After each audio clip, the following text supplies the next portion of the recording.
The views and content expressed on the following program are provided solely for informational and entertainment purposes. They do not constitute legal advice. A podcast is not a substitute for retaining a competent, licensed attorney to advise you on your specific legal situation.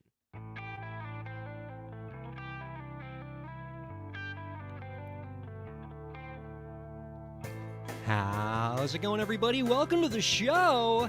It is time for Break the Business, where we empower indie creators and have some fun along the way. I'm Ryan Kairalla. It is a pleasure to have you here this week. I'm joined this week by JC. How's it going, buddy? Oh, and you are muted. That's a good start. There we go. Oh,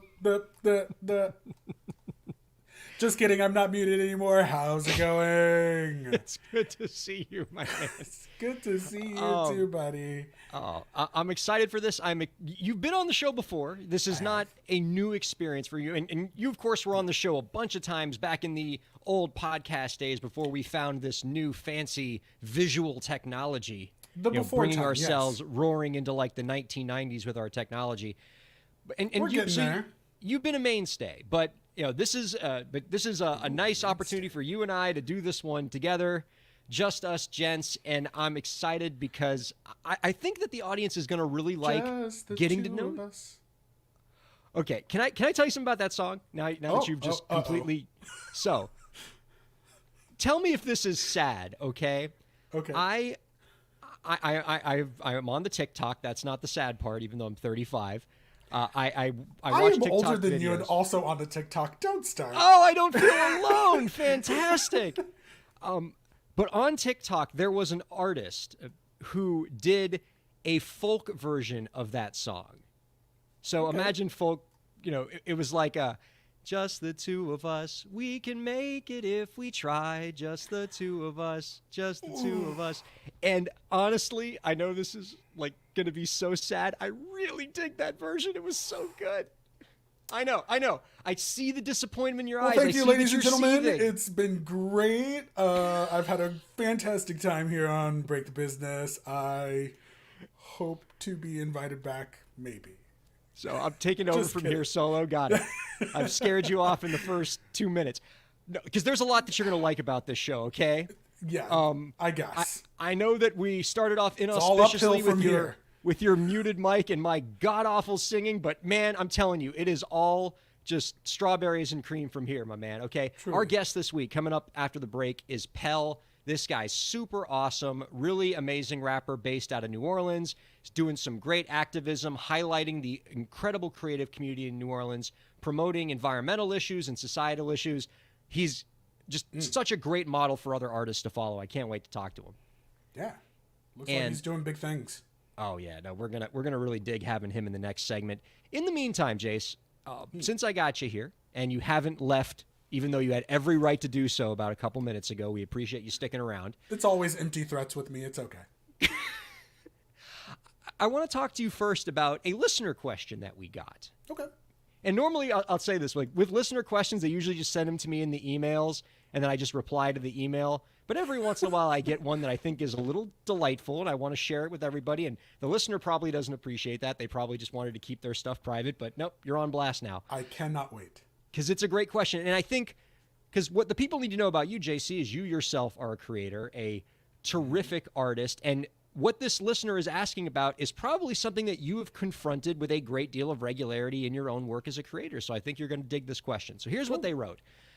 Ryan, I saw that you tweeted about band agreements and making sure that all of your band members sign an agreement before you make music together. Always good advice. Band agreements, smart thing to do. Mm-hmm. Next part of the question. But what if I am only doing a creative project with somebody just one time? Should I still have some kind of agreement with them? And I thought that was a pretty terrific question. That's a great question. Yeah. And, you collaborate with a lot of performers in your nonprofit work, in your vocal work. Like collaboration is a way of life, and it is a way of life for a lot of creators out there. And so what I would say to somebody in this situation or in situations like it, whether you are a musician, a songwriter, or some other person involved in a creative endeavor where you're working with other creative people, is generally yes. It's always good to set the ground rules of a creative project in writing before you do the creative project. Now, does that mean you need a 50-page contract? I mean, you know me as a lawyer, I always want you to sign a 50-page contract because it just makes things simpler. Because then you know hourly what the rules billing. Come on. Yeah, no, yeah, right. But I understand, like, that's not the way the world works, and creatives need some amount of flexibility. So, in the absence of being able to get a lawyer and have like them really draft a long, thoughtful agreement that's going to spell out your collaboration and all the terms, what you at least want to cover yourself is a short document that you both sign that answers a couple fundamental questions that are important in any creative project. 1, who's going to own the thing you created? 2, who's getting paid? And 3, how much? These are 3 super important fundamental questions in any creative project that so many artists don't figure out ahead of time. And in the process, both creators may have a very different point of view about what the ground rules are going to be before they get involved. And then somebody's in for a rude awakening. The best, and this is probably something you've come across a lot in your own work, right? Oh, for sure. I mean, when it comes to regularly working with new artists, I will have a contract that I've already set up front. It's just something you're going to get before you get paid. My question for you, especially because this sort of off the cuff working with people creatively is something that we're doing a lot more now. We're just saying, hey, your stuff looks really good, or it sounds really good. Let's work together. Is there some point along the line? Could you start that sort of contract process after you've already started the collaboration? Like, how does that all hold up? That's a really, really great question. And it comes up a lot in the songwriting context, right? Yeah. Because you're in the studio, or you're at somebody's house, you're jamming, you're making a song together, and you get a good flow going, right? You're starting to kick things around, and then nothing will kill the flow quicker than somebody pulling out a split sheet and saying, hey, we really should sign this before we keep going, make sure who owns what. It's what I do, but it might not be for everyone. But you're responsible. We like that. Right. For the lawyer in me is happy to hear that. But the answer to that question is the sooner in the process that you can get a little bit of paperwork involved, the better. Because the further, it's sort of a balance, right? Because you don't want to interrupt the flow, but at the same time, the further along you get in the process, the harder it is to get people to agree. And the nightmare scenario is you don't get, like in the songwriting context, is you don't get people to sign anything during the songwriting process. You don't get people to sign anything when the song's on Spotify, and then all of a sudden the song's a massive hit. Yeah, and it's, like, it's still not clear who owns what in the song. That's my 8th note. I put that 8th note there. That's right. And I need to be paid my percentage of the stream. And then the guy who delivered pizzas to your house is like, hey, I totally kicked in a line. Where's my 15%? I mean, he's in the liner notes. I don't know how he got there, but he's there. Right. So the sooner you get into the process, the better. The good news is with the songwriting process is that technology has really stepped up to simplify this process. So in the olden days, by which I mean, 10 years ago, split sheets, which are basically a document that spells out who owns what percentage of the song you just wrote, used to literally be a sheet of paper. Now there's great tech tools out there where you can do it all on platforms. I love recommending the platform Song Splits to artists. Web-based platform where everybody, you can type in, what everybody's piece of the song are, who your publishers are, who your performance rights organization is. You can do it on your phone. And that way it's all tech-based. It's all in the cloud, so you don't have to keep documents and then, do I have the latest copy? If it ever gets amended, you all, e-sign it together. And that way it's a lot more seamless, which serves to make sure you're not interrupting the flow of the creative process. And that's super important. But we see this outside of the songwriting context as well. What about if you're making an album and you bring in a session musician to play guitar on your track? What you don't want is the nightmare scenario where that song becomes a massive hit and that guitar player who you maybe only meant to hire for one session says, hey, we're totally in a band together, right? And that song we did, we all own it together. That recording we did, we all own it together as a band, right? That's what we totally agreed upon. That one riff is the most popular thing about the song. Well, if it's the riff in that folk version of Just the Two of Us that I was telling you about, absolutely. Just really I'm gonna send you that track, and you're gonna eat your words. You're gonna be like, you know what? That actually is a pretty good version of that song. I take back everything I said. I'm so glad that this is the last episode of Break the Business I'll ever be on. No. So happy for this. Right. But I'm glad that you brought up something earlier, JC, about templates, right? So you're telling me you have documents that you have ready to go when you're ready to collaborate with somebody. Well, personally, as the lazy person I am, the first time I sat down to write an artist contract for hiring someone, I never wanted to do it again. So I made the process as easy as possible to kind of just plug in what you need. Because I am not a lawyer, even though I play one on television. So, you always want to make the process easy, take it to someone who knows what they're doing and say, hey, will this hold up?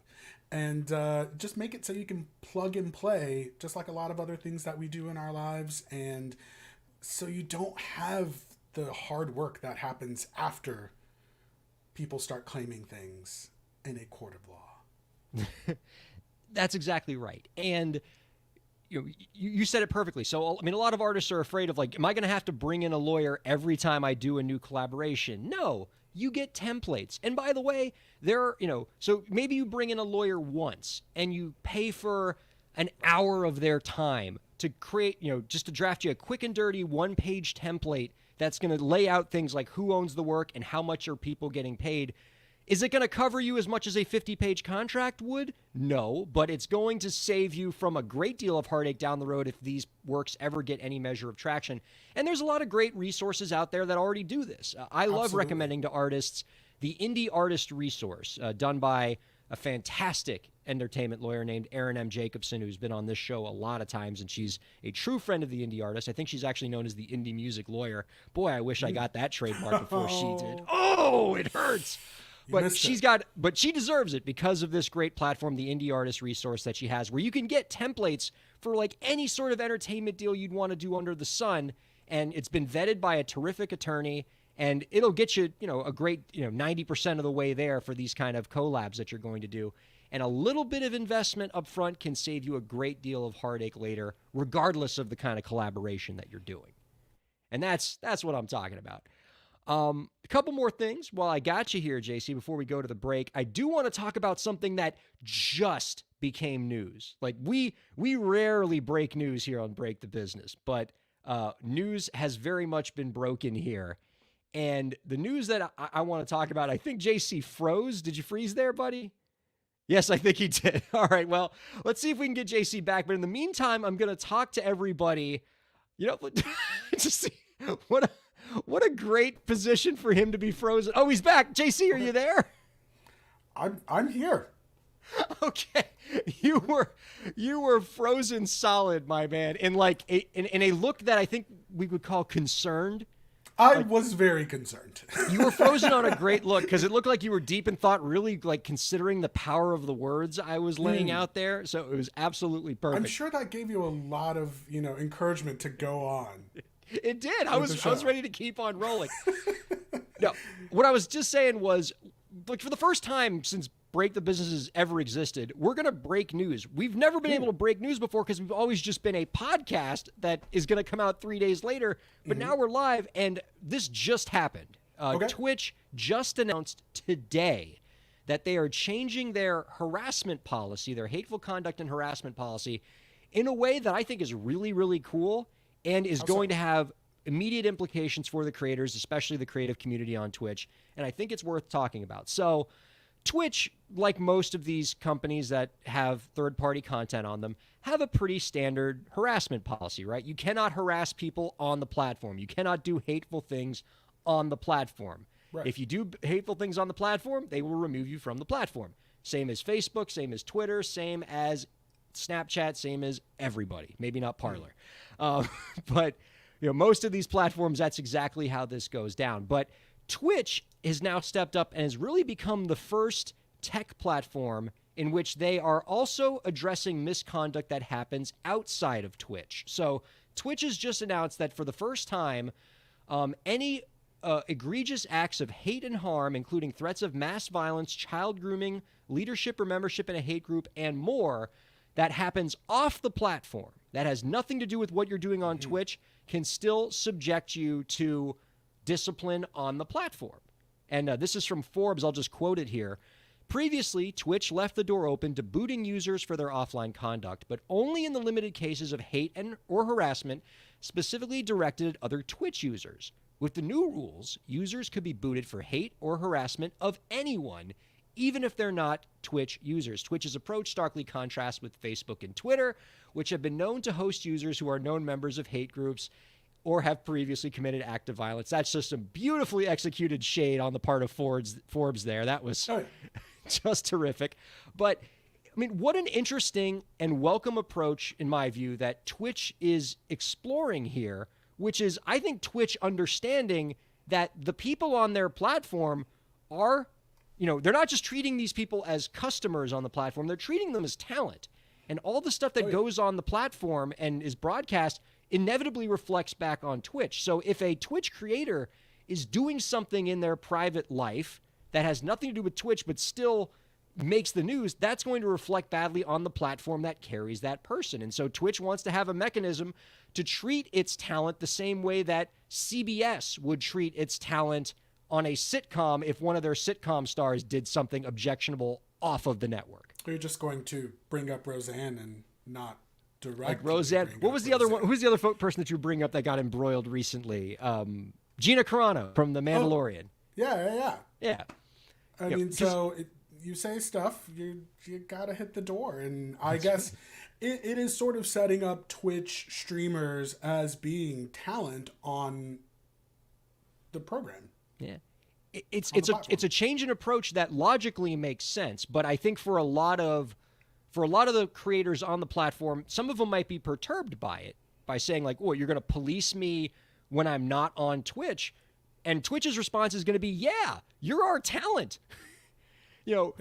Everything that you do reflects on us. If you do something horrifying off of our platform, the first paragraph of the article talking about you is going to say this person's a Twitch streamer." And Twitch doesn't want that smoke. I mean, there are a lot of really big politics-related Twitch streams kind of coming up. I mean, Twitch is moving away from being just a video game streaming platform, as we are live on Twitch right now. It is everything. It is an everything platform. And so once you sort of bring in that chaos of everything, you as a company have to protect yourself against all of that. Yeah. And they are really putting their money where their mouth is with this. They're actually hiring an independent law firm that is going to investigate any claim of off-platform violation. So there's going to be a whole procedure with this where these things are investigated by a third party. I do think it's a welcome development. I am interested in seeing what this winds up looking like in practice. Yeah, there's for sure going to be some sort of a messy transition period. But tech companies are always so good with this stuff. What do you mean? Sure they are. I mean, in the end, we don't want to bring up the insurrection in the room, but there is a lot of things that can happen offline that can be reflected by what you do online. So just be good, people. Yeah, that's directed to all of you Twitch streamers. Like, be good. Somebody's watching you now. Okay, JC, I have here on my show sheet. It says, Lil Nas X presents Twerk Hero. I will confess, my knowledge of Lil Nas X ends at this whole thing with the Nike shoe and the trademark lawsuit.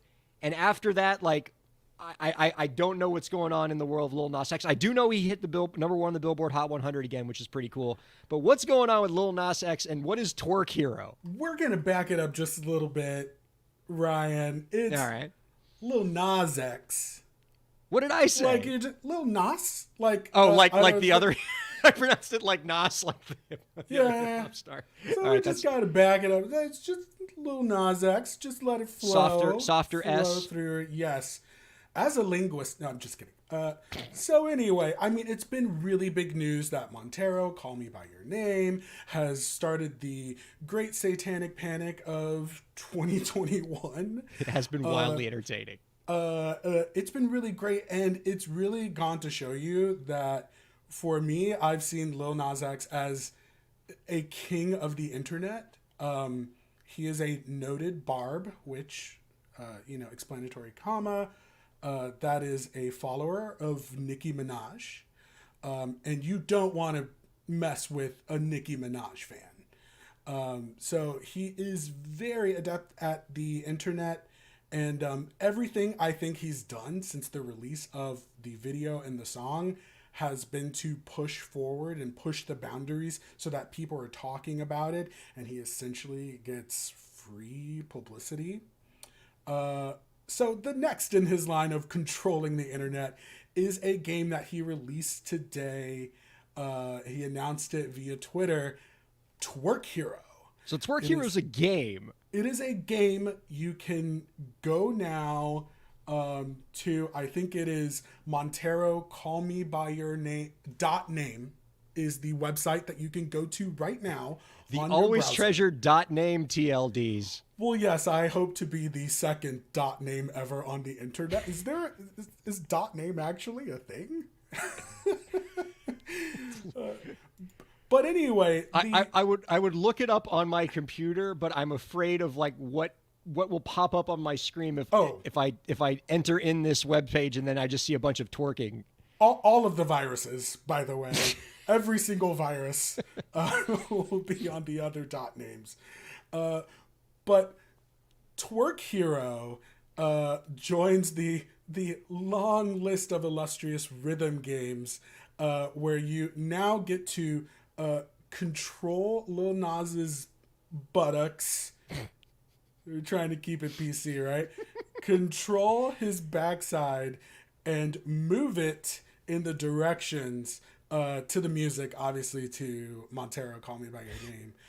So it's not just rhythmic, like up and down kind of twerking. There's some directionality involved. Up and down kind of twerking. Okay, so it is multi-direction, as any true twerk hero would know. The first level is pretty easy. People I've seen have had issues trying to get it down, but I made it to the fourth stage pretty easily. I am a pretty big rhythm game fan, so it's quite twerk heroic of you. I am truly a twerk hero. I mean, I'm just assuming. I don't know what the highest level is. If it could be like 4 of 10,000, and then your twerk game is garbage. But right. I'm on the way to twerk demigod. 0 to hero, no time flat. Wow, that's a hurt. Man, who'd have thought we would go from Lil Nas X to the Disney Hercules cartoon? I mean, just a natural progression, really. You're gonna honestly, obviously, Ryan, these are the things that you invite me on this show for. That's exactly right. This is what I do. I mean, what do you think of his approach? Because I'll tell you, before like 3 or 4 weeks ago, I almost forgot about Lil Nas X. Like I remember Old Town Road and everything, and then all of a sudden I can't escape him, and he's gone straight to number one, and he's captured pop culture, and even like lawyers on lawyer Twitter are talking about him because he is pushing the bounds of the first sale doctrine in trademark law. And it just came out of nowhere. Like, I mean, this is strategic on his part, right? I mean, yeah. And if you want to get into that, I believe you're referring to the shoes. Yes. And how there is now a lawsuit from Nike against Mischief, which is the custom shoe producer. I mean, there's a lot to be said. And I don't know if you want to get into that, but really, I think it's all brilliant. I think everything he's doing is a brilliant use of the internet, a brilliant use of sort of silly rage. And in the age of the digital age, in the age of the internet, in the age of Spotify streams, in the age of YouTube streams, like, how do you get to the top? Well, you've got to get people to rage view your video sometimes if you want to be on top. He's maybe not comfortable with this, but he understands that being liked and being hated are both critical components of achieving the fame he's trying to achieve, achieving the success he's trying to achieve. Honestly, I think that he thinks those two things are together. You can't break them. He is going to be liked or hated just by who he is, so he might as well make some news with it and make some really cool stuff with it, like Twerk Hero.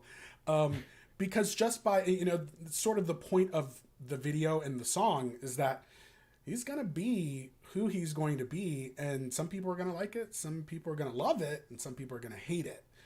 And he can't control that. So I think he's doing a brilliant job of controlling all the narratives that he's sort of put out there with this song. It's game-changing, JC. He has gotten the oldest, crustiest trademark professors in the game talking about him.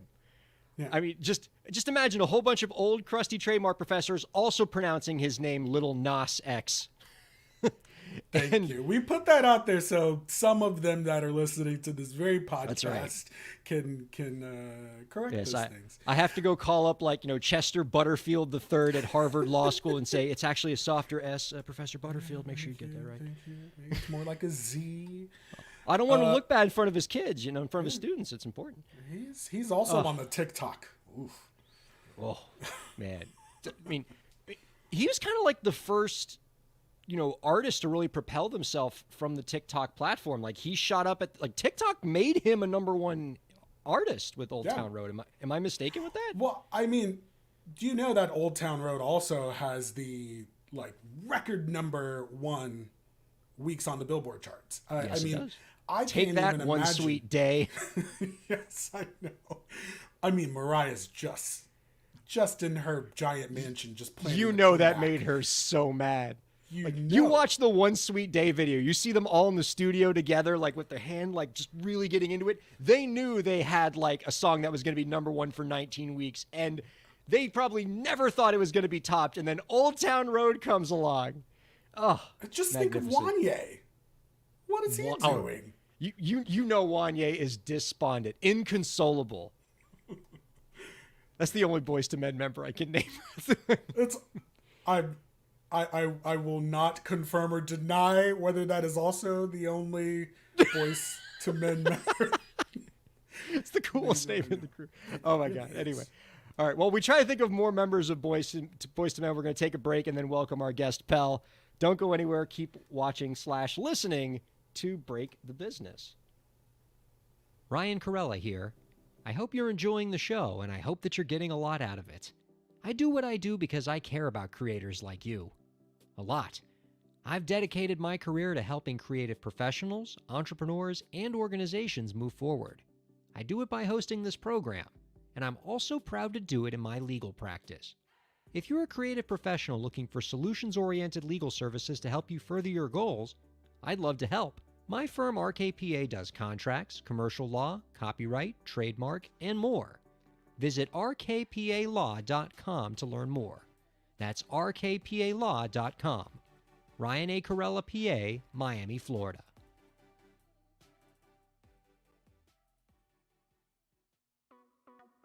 Streaming services for Break the Business provided by LEK Entertainment. LEK Entertainment is a full-service entertainment company offering everything from consultations to full-scale events and productions, including audio and video productions, voiceovers, staged theatrical productions, script and music development, and streaming services. For more information, visit lekentertainment.com. LEK Entertainment wants to help you bring your story to life.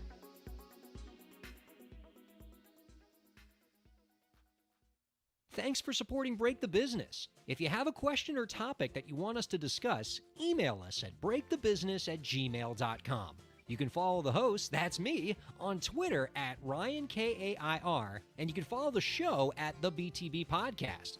Be sure to subscribe to the show on Twitch, YouTube, and Facebook, and on all major podcast platforms. And now, let's get back to the show. Welcome back, everybody. JC just swooped in there, coming out the commercial break. Let's welcome our guest. Oh, I do dig that background behind you. That's absolutely fabulous. Our guest this week is a New Orleans-based rapper and activist who recently released Global Warming Volume 1, a conceptual project that showcases over 20 local artists in his area and sheds light on important social issues in his area. You can find out more about his work by visiting www.pellyeah.com. We're happy to welcome Pell on Break the Business. How's it going? What's up? How you doing? What's Glad to up? be here. So good to have you. All right, Pell, before we get started, I noticed that because we can see the video of you in the green room before you come in, and we happen to also see the most adorable dog I have ever seen. Oh wow. That's my manager's dog. His name is Titus. He was being a little nippy, so he's now like locked away in the room. Oh right now. no, because I was gonna see No. if we could see could've been Titus so again. good. It could have been also simple, but yeah, he said not today. Bummer. Man. We'll get to the real star later. I know. And, yo, Titus is a star. You hear that, Mo? Okay. It's important for me that I can't tell you how important it is for me to know that Mo knows how adorable Titus is. Okay. I appreciate you spreading that message. She knows. All right. She knows. To equally important matters, though, I want to have you tell the listeners and the viewers a little bit about the Global Warming Project. When did you start with this? Yeah, so the Global Warming Project in its inception was it started in 2017, end of 2017, beginning of 2018, in a session that I had with several New Orleans artists that were coming through LA at the time. And I was in a session with two artists in particular, Malik 95 and Micah Eugen, who goes by Micah Jasper. And we were talking about how all of our friends really needed some type of outlet for us to put out music that wasn't tied to our projects or didn't have to go to an album that was like personal, but rather something that we could all call our own, but come up with a collective together with it. In the future, this wound up turning into global warming. I had the idea when we were talking about it, and I was just like, yo, it's got to be called global warming. I'm trying to do this project. And I got the little @name, global warming. I like our little, for all the socials. It was on Twitter, it was on Instagram, it was on Facebook, and it was like just a photo of like Pangea. And I was like, yeah, it was kind of like a trolling thing at the time. And shortly after, I'd say, I started recording with a couple of the artists that I'm friends with in New Orleans, in particular, Crucial, Sleazy Easy, Dominic Scott, a couple other artists in New Orleans, and was telling them about the project. And we built up a good base of about 16 to 20 records that in 2020 was expanded to about 30 records. During the pandemic, I started sending out records. And the crazy thing about it, while we're working on this during the pandemic, my hard drive crashes. And oh, no. I know, right? No. But shout out to God. Oh, God. So I luckily had sent stems along with the records when I was sending them to different artists, different producers, so that way we had a little trail of, a digital trail of all these records, or most of the records, that we could then like just mix and recreate for the record. But in using the name Global Warming, no vowels, because the internet, you feel me? I think vowels became illegal like around 2013. Yeah. Who needs them? So we don't.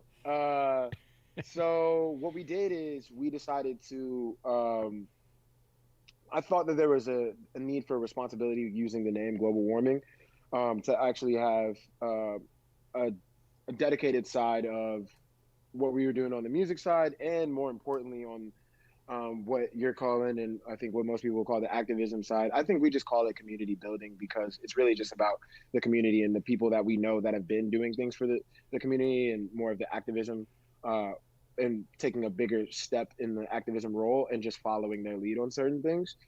Well, I'd like to talk to you a bit about that community building side of it, because I think your example, Pell, is a great demonstration of the fact that art doesn't exist in a vacuum and it can be used as an instrument to make other cool community efforts happen. So to let the folks know here, as part of the release, you're also encouraging people, for example, to donate to support local charities.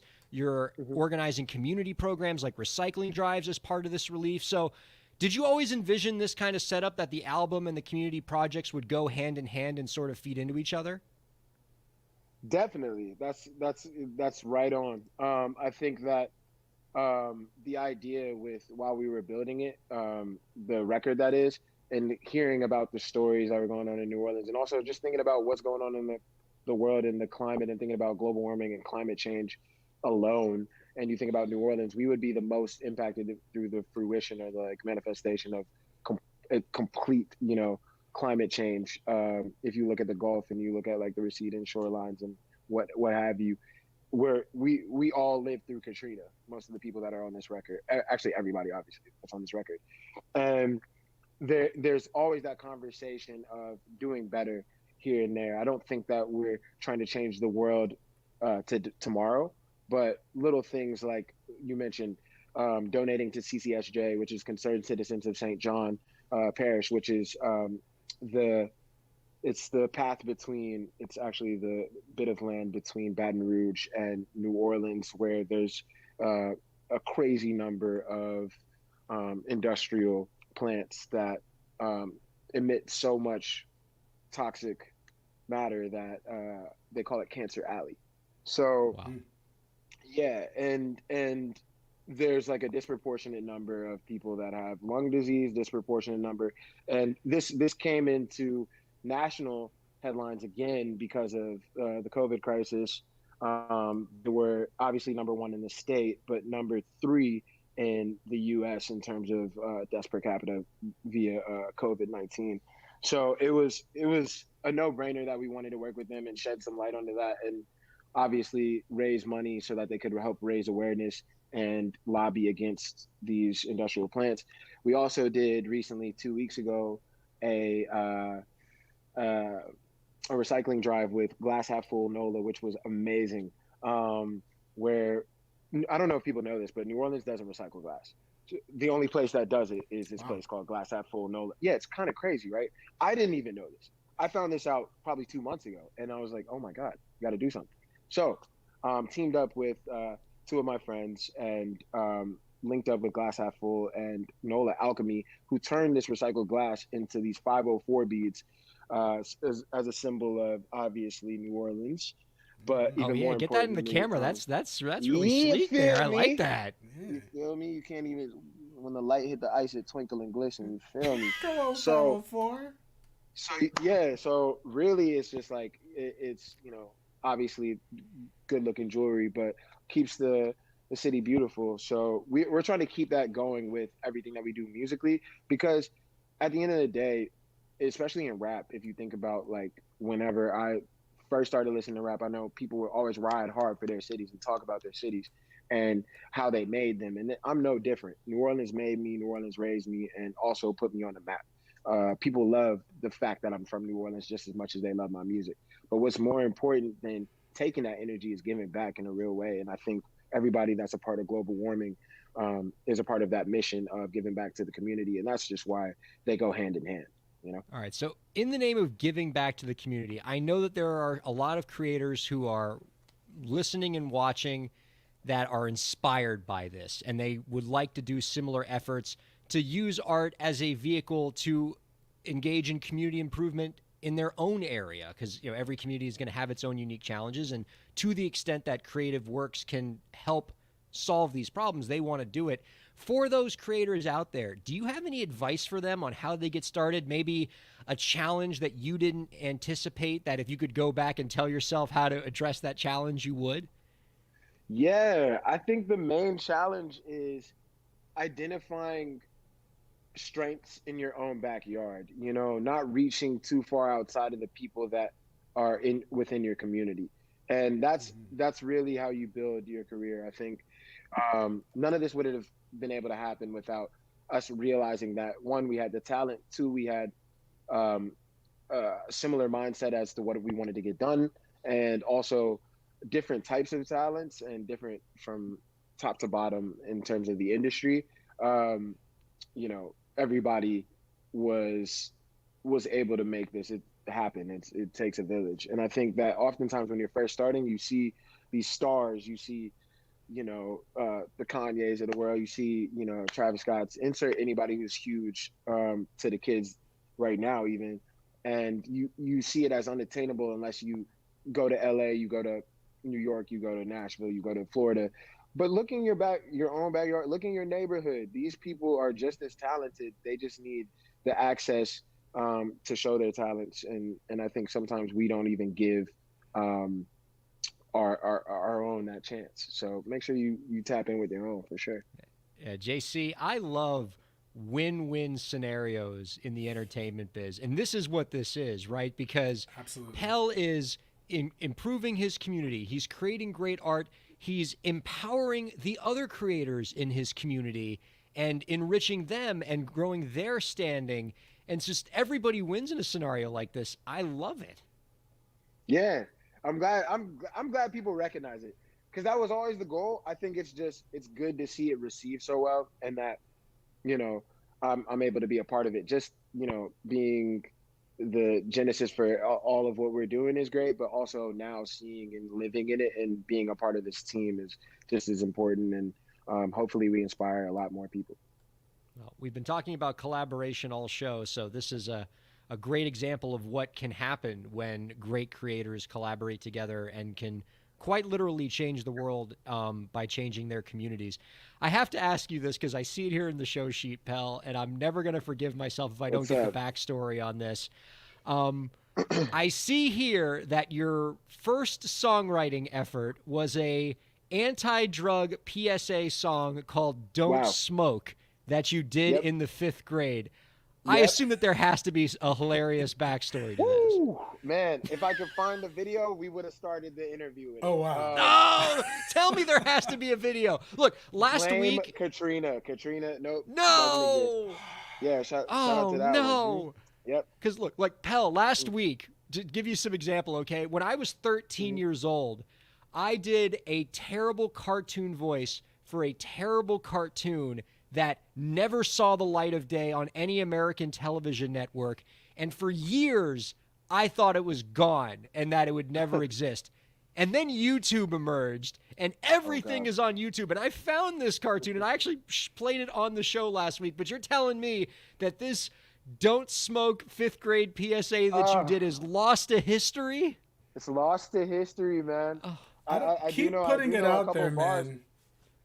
Keep putting it out there because I know someone has that and they're gonna put it on YouTube. Just keep putting it out there. I'm gonna put some posts out like immediately. Actually, after this interview, I remember a couple of bars though. It was just like, "Don't smoke. It's no joke. You think you're fly when you get high, but you're gonna die." And yeah, that was one of my first raps I ever wrote. You know, some would say it's a hit. Thank you. So that's going on Global Warming Volume 2, right? Basically, I've been about this. Is all I'm saying. Basically, I've been about this life. Been changing communities since the beginning, man. Yeah. Nah, sincerely. It has been awesome, really inspiring. I know the folks watching and listening are going to learn a lot from your example, and you know, it's the first of a lot of artists that we've had on this program that have done similar kind of cool things. I remember a few months back we had an artist on named Ray Zaragoza, who is also a community activist who put out music to help raise money for the Standing Rock Sioux tribe during the Dakota Access Pipeline thing. And I mean, artists are in a particularly impressive position to be able to move people through their art. And your example takes it to the next level because you're not acting alone. You realize that there's strength in numbers, and you brought a great group of tremendous local artists from your area to help improve your community. I'm inspired, and I know the listeners and viewers are as well. Before we let you go, Pell, one last question that we ask all of the folks who come on this program, and that is, do you have any last tips to share with the indie creators out there to help them move their careers forward?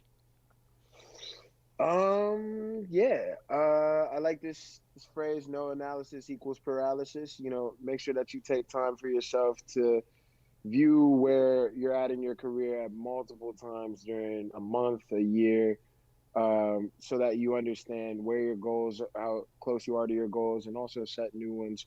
Because if you don't, you'll get stuck in a cycle. So make sure, because nobody will do that for you. You're the master of your own ship, captain of your own ship. So make sure that you take advantage of that. And rule number one, ownership. Make sure you can retain as much as you can of that pie.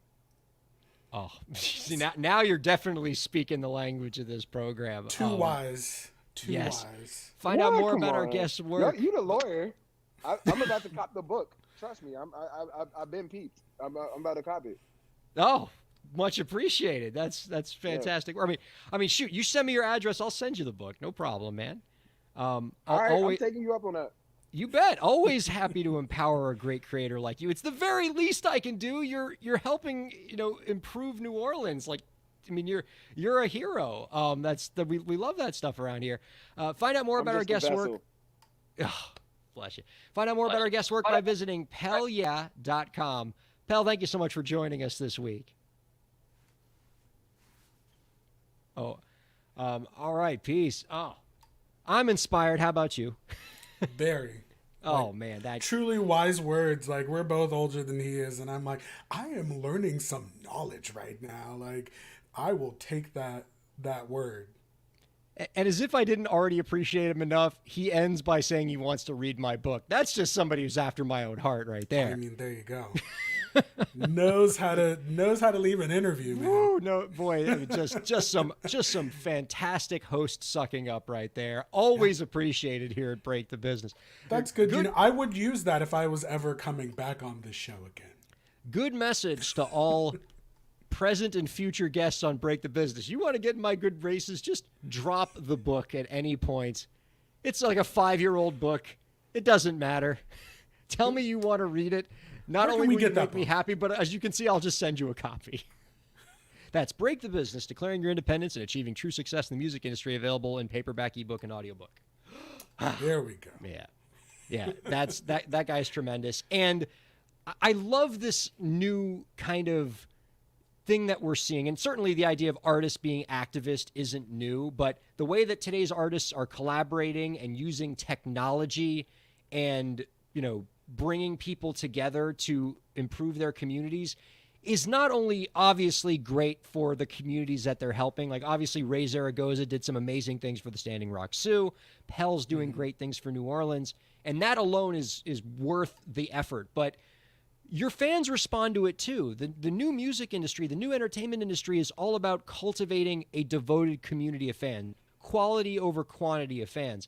And nothing improves the quality of your fan base more than a cause for all of you to get behind.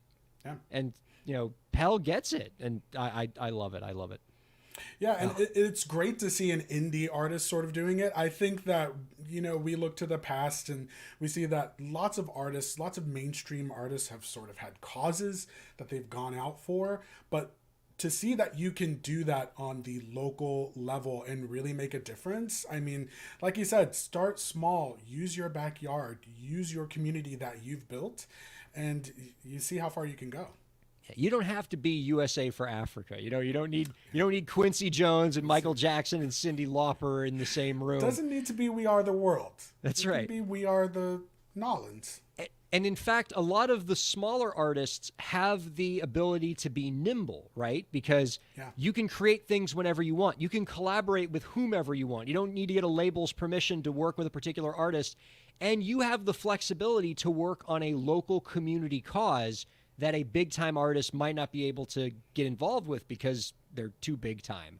And so there's a lot of advantages that indie artists have in this space, and it's just such a great thing to do, getting involved. I love it. Absolutely. There's no way to transition to this because that's such a heartwarming topic. But Yahoo Answers is dead. What? I mean, I already knew that, but what? My what is for Yahoo Answers actually still being alive. I was pretty shocked. Well, I will admit, I haven't been on Yahoo Answers in like 20 years. The only reason I knew that Yahoo Answers existed is because, and this is the question and answer service on yahoo.com that always has awful questions and awful answers. I don't know how it existed this long, but I was aware of it because I'm a fan of the My Brother, and Me podcast, you're a which Mabim I'm Band pretty fan. sure single-handedly has kept Yahoo Answers alive for the last 10 years. Absolutely. I mean, again, it's been around for maybe 15 years, 13, 15 years. And they're shutting down, it seems for good, on May 4th. So, go and snap up your Yahoo Answers and questions if you have them still, because they're shutting down the studio, like Buffy. I hope that there's going to be some kind of archive. There's way too much brilliance on the Yahoo Answers platform, like the thousands of different ways, like people ask if they're pregnant and how they spell it, that we don't want to lose this to history. Much like Pell's 5th grade anti-drug don't smoke song. Right? We don't want to lose this beautiful work of art that is Yahoo Answers to history. We need to preserve it. I'm sure there's some internet archive of the best of Yahoo Answers that someone has just been collecting over the years, and they were just waiting for this time to write their New York Times #1 bestseller, The Best of Yahoo Answers. That will be, or maybe I should start that right now. I was about to say, you really shouldn't have said that on this This is show. a fantastic There's an idea. Oh my God. It's such, I would absolutely get that book. But yeah, as of now, I mean, as of, the release of this show and this live stream, you can no longer ask questions on Yahoo Answers. So it's locked in, and anyone that wants to go and download their own question and answers can do so, but you can't download anyone else's. So you got to start looking now if you want to do the research. It is amazing that in the age of Google, where you can ask any question in the Google search bar and get an answer, that Yahoo Answers hung on for as long as it did. That Yahoo in general hung on for as long as it did. Fair. I mean, yeah. So, Who knows?